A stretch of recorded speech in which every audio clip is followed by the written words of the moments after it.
Well, welcome back to Iron Railroad. Today we're going to talk about an American Flyer AC Gilbert accessory.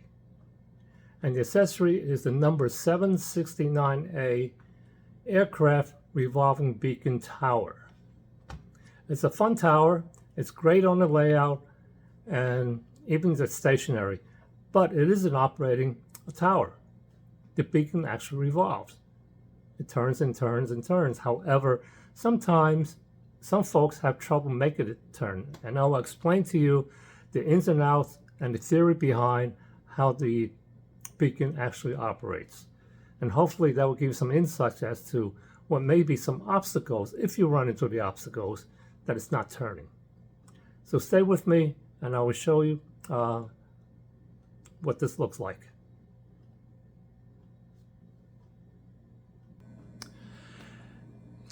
These three towers is a 769A. They're identical. The only difference is the beacon itself. The one in the middle is a genuine AC Gilbert American Flyer beacon that came with this tower. The other two are basically generics, the reproductions. They all have the red light, red lens light, and the green lens light. There's green and there's red. They all work, but some are more efficient than the others. Some turn more easily, some less. But I'll give you a demonstration what it looks like with the original AC Gilbert revolving beacon.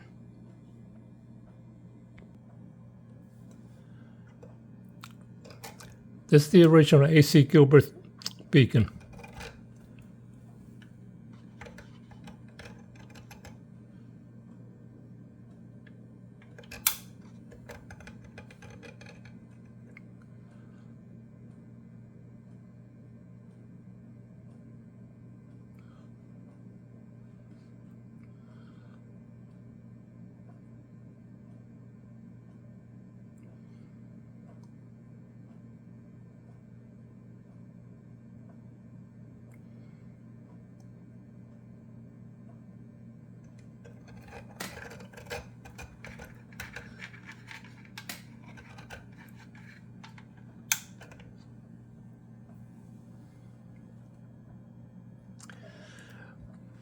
That's how it should work.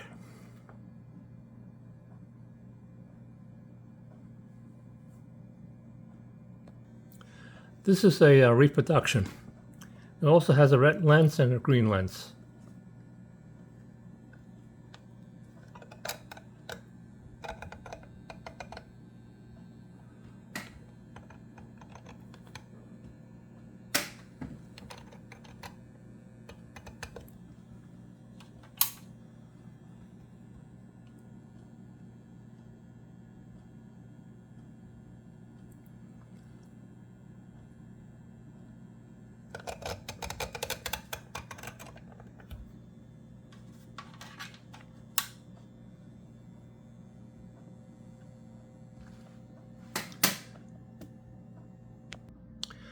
So, what affects the beacon?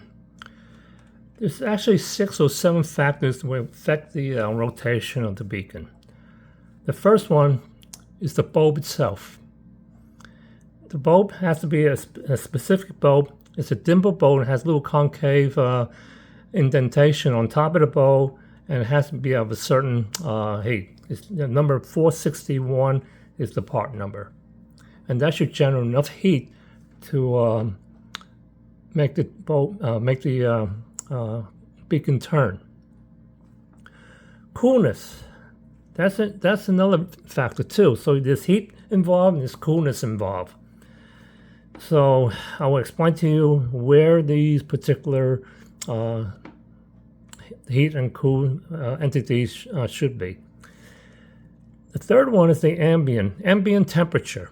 That just basically means your surrounding room temperature is called the ambient temperature. So that's another factor. Convection. That is the movement of the air. So the heat and the cool and the ambient room temperature all affects the convection or the movement, the air movement, which actually makes the beacon turn. The next factor is the beacon weight. The heavier the weight of the beacon, the harder it will be for it to turn. The lighter the beacon, the easier it will turn. So it depends. The American Flyer one works very well, but some of the generics are pretty heavy, and that may cause a problem for it not to turn or to turn very sporadically. On top of the beacon, there is a vane. They actually, you call them fins. So the angle of the fins usually are fixed, and that affects the convection airflow. I made a diagram of how this works. It's better to explain it with the diagram than just to talk about it. On your left, this is the diagram. This is the bulb. This square piece is supposed to be the beacon, and you have the vanes up here, or the fins. So there's a dimble right here. It's a concave indentation in the bulb, and of course this is all hooked up to the AC current to your transformer or a power source. So we turn on the power, the bulb comes on, and this is a very high power heating bulb, and the bulb will generate a lot of hot air. So internally inside the beacon, there's a lot of internal air, and as you know, hot air rises. So the hot air rises, and it will go out through the vanes. There are open vanes here, and there's the fins on the side, on each side. So the hot air goes out, and it reaches the room temperature. And the room temperature is the ambient air. The ambient air is usually cooler. So the hot air rises, and it pushes the air out, and the cool air comes down, and actually comes back down this way underneath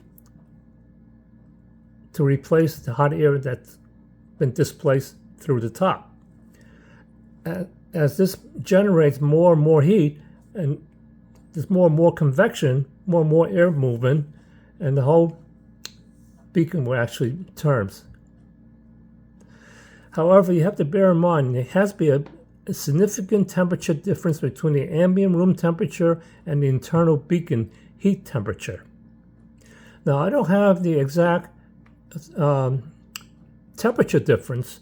I haven't found it in any of the AC Gilbert's or any other sources where it says, well, the hot air should be this hot and the ambient room temperature should be this cool. I have not found that number. So basically, it's trial and error in terms of not the hot air so much, but the ambient room temperature.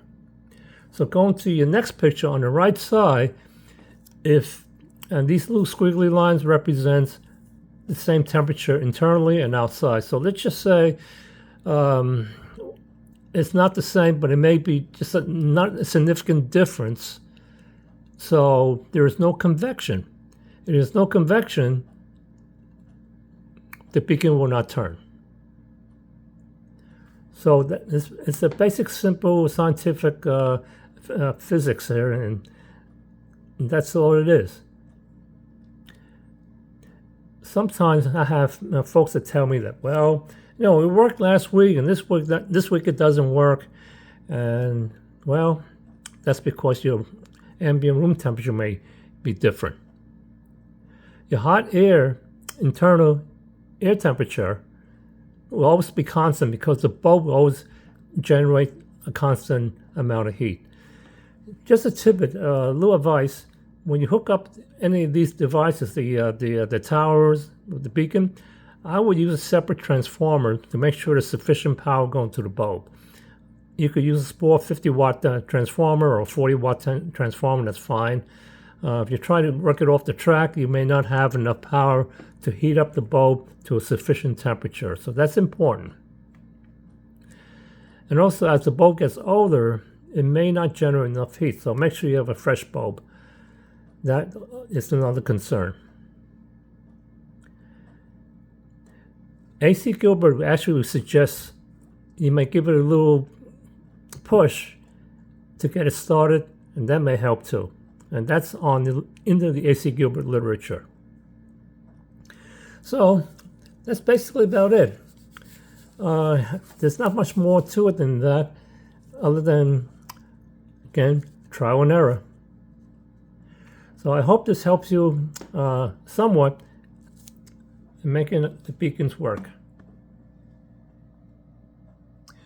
Well, thank you for watching Iron Railroad, and good luck. Have a great day.